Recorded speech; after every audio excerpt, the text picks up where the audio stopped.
I've decided to make a series of videos sharing my thoughts on using iMovie for video editing. If you want to see the absolute basic stuff, you can reference this video that I already uploaded. These subsequent videos are going to be more specifically about specialized techniques. In the last video I uploaded, I explained how you can use keyframes to create animated picture-in-picture windows that migrate around the screen. In this video, I'm going to talk about green screen, but specifically about how you can use stop-motion animation constructed from still images and masking in a photo editing program the likes of Photoshop or Gimp to then create composites where a video has stop-motion animation over the top of it, but it seems to be floating on the existing video.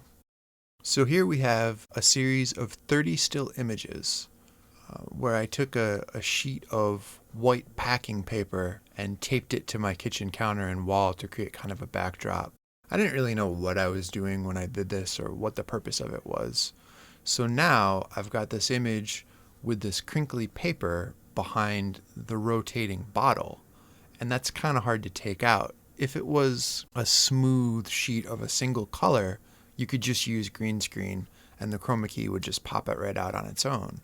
But since there's so much texture and different angles and divergent lighting, it becomes kind of difficult. For this reason, I went into Gimp, because Photoshop is kind of unobtainium these days, and I decided that I would take out all of the crinkly paper and replace it with the green screen color.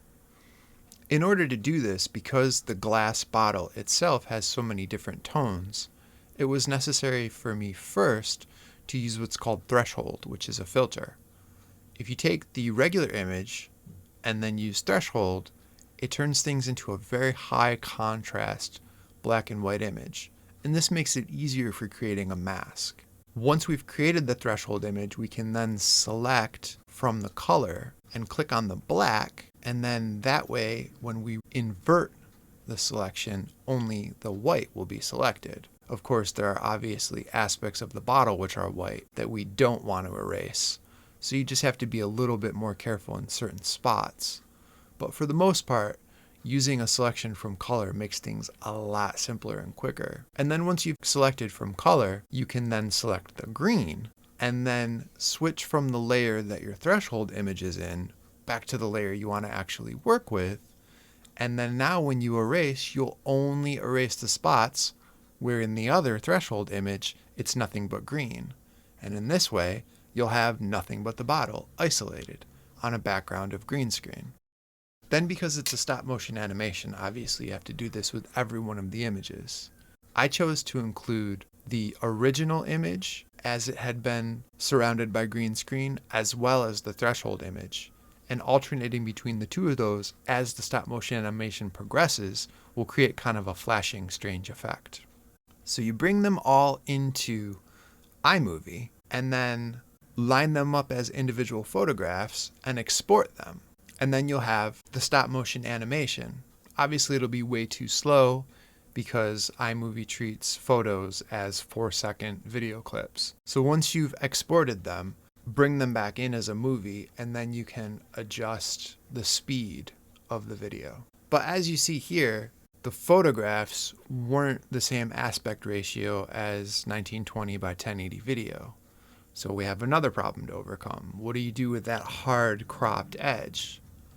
Well, what I did was to create a picture-in-picture from the stop-motion animation video and set it on top of some green screen and then change the size so that when my video came to the end of its throw, the full distance of its movement, that hard cropped edge on the backside couldn't be seen because it was going off screen.